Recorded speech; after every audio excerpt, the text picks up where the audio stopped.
to another episode of Classic Dallas Cowboys Talk. I am Sean Farrell. God is great all the time. All the time, God is great. Jesus Christ died and he rose again.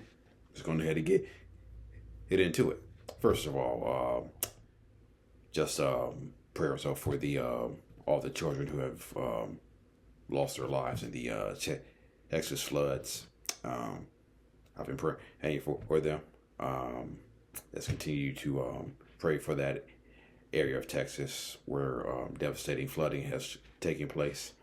And so prayers up for them. And training camp is slowly but quietly sneaking up on us. Okay. Training camp is, well, I wouldn't say slowly, but training camp is quietly approaching, fast approaching, okay? Because we're in our first full week of July, and then I believe the rookies report. The rookies always report first, okay? The rookies report first, okay? So the rookies report in a few weeks first, then the veterans report, and then the fresh smell of football season will be in the air. Unfortunately for Cavante Turpin, who got busted on a marijuana charge and gun charge. We almost made it to training camp, okay? We almost made it to training camp without a guy getting arrested in the off season, okay? We were it's close to making it to training camp without one of our players getting arrested in the off season. But I just hope for Cavante Turpin. This is just a one-time incident, and hopefully he can learn from this and don't do it again, man. You are the highest paid special teams player. You are the highest paid special teams player, okay? So just do better, okay? I'm still rooting for you. But just do better, okay? And of course, Dak Prescott is back healthy for training camp, and so can't wait, okay? So the Buffalo Bills were leading the Dallas Cowboys 13-6 at halftime, okay? And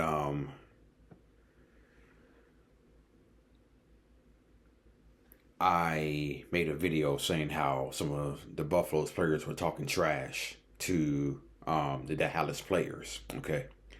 And Kenny Gant said it was almost as if they wanted to piss us off, okay? So that's something that Kenny Gant noticed, but also Troy Aikman noticed something as well. He said that the Buffalo Bills had really dominated the Dallas Cowboys throughout the first half of that football game, okay? And so Troy Aikman noticed something about the Buffalo Bills as the teams were walking in during halftime. Troy Aikman noticed that they sure didn't look like they sure didn't act like they had dominated us for the first half of the football game, okay? And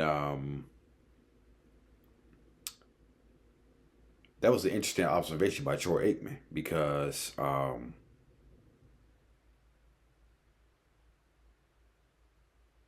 even the NBC broadcasters picked up on that.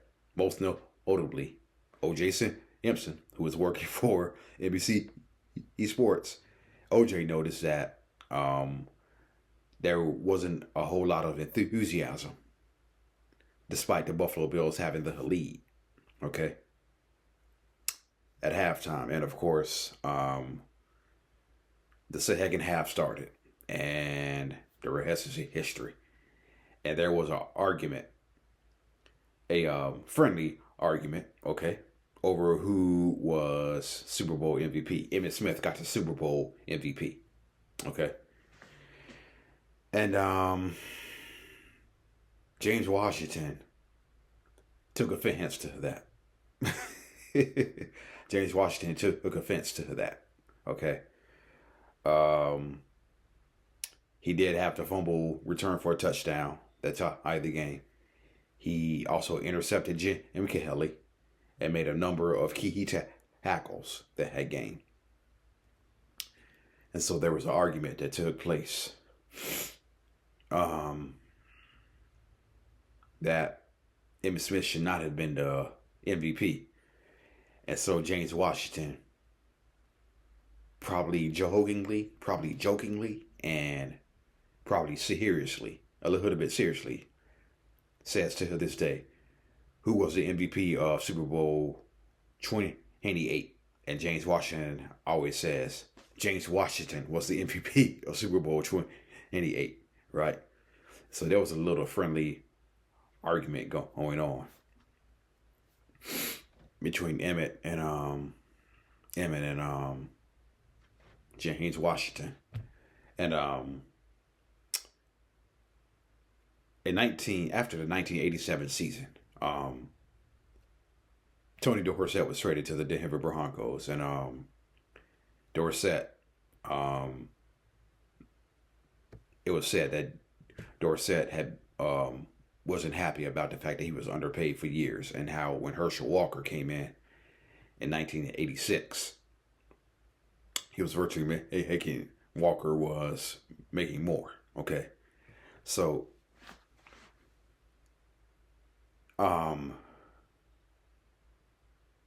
it just didn't look right that Tony Dorsett was in a Denver Broncos uniform. I want y'all to take a look at this picture right here. Okay, take a look at that.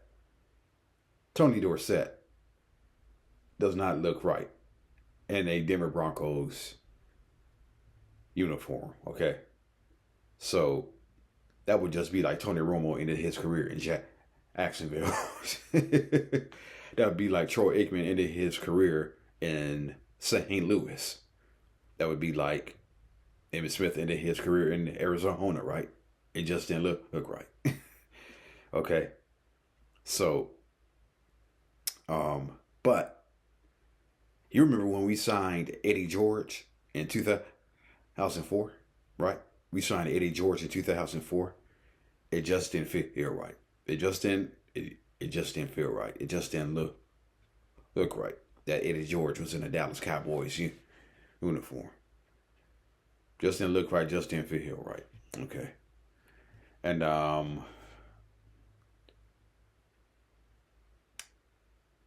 so Jerry Jones is the owner of the Dallas Cowboys. Okay, right? Jerry Jones is the owner of the Dallas Cowboys, and hold on. Okay, here we go. Yeah. So Jerry Jones is the owner of the Dallas Cowboys, and a very successful businessman. But there was a time where someone else wanted to own the Dallas Cowboys. Okay, and for all of us who are big fans of the Simpsons, there was an episode. It was the episode that had Hank Scorpio in it, right? And before and Homer always had. You remember when Homer always said he had lifelong dreams, okay? And his lifelong dream changed every time. Well, according to Homer Simpson. Hold on. Well, according to Homer Simpson, this was one of his lifelong dreams as well. I always wanted to own the Dallas Cowboys. I'm sorry, Dad. I just find that very cute. But instead of owning the Dallas Cowboys, he owned this team. Project Arcturus couldn't have succeeded without you.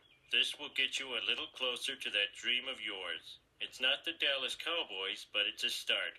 Drop me a line if you're on the East Coast. Hank Scorpio. Oh, the Denver Broncos. I think owning the Denver Broncos is pretty good. Yeah. Well, explain to me why it isn't. You just don't understand football, Marge.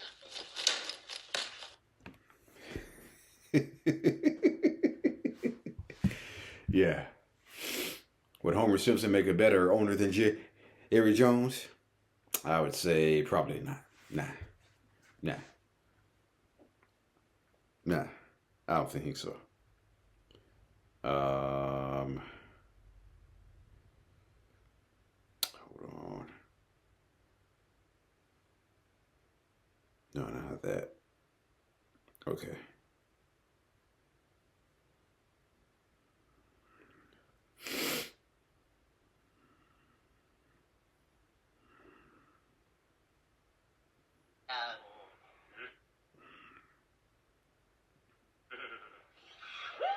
Hey, Troy Aikman.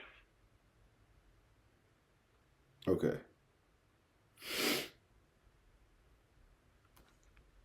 And so y'all remember that episode where they went to the Super Bowl, where Homer went to the Super Bowl. They had John Madden, Pat Summerall, Dan Marino, Troy Aikman in it. Rosie Greer. Okay. And Troy Aikman was actually at the Super Bowl. He was actually drawing dune buggies, right? Yeah. Hey, Troy Aikman. So, Ned, you like dune buggies? Well, not my cup of... Sure you do. Everyone likes dune buggies. Great spiral, Daniel. Man, that hurts. Excuse me, coming through. Friends of Dan Marino. Okay, Dan, fire away.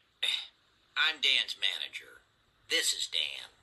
Go long, son. Yes, sir.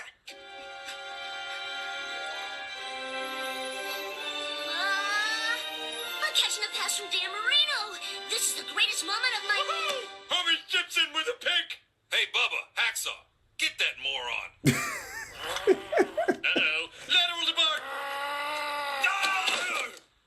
My spine. It's fine.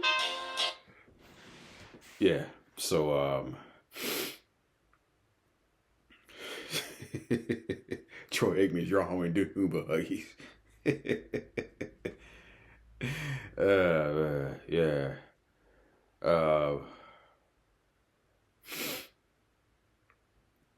Yeah, so that was one of the more funnier moments of the Simpsons. They also had the we play the Bengals. We had the Simpsons where I believe Homer was for the Bengals and Bart was for the Cowboys. Maybe the other way around or whatnot. But yeah. So yeah. All right. That's it. And that's all for Classic Dallas Cowboys Talk. I am Sean Farrell. I am out of here. Peace out. How about out them Cowboys? There we go. Okay. Now. Cowboys. What's my blue and gray team? Cowboys. And who I'm rolling with, huh? My Cowboys. Steelers better get it right. Giants better get it right. Who? Cowboys. What's my blue and gray team? Cowboys. And who I'm rolling with, huh? My Cowboys. Eagles better get it right. Skins better get it right.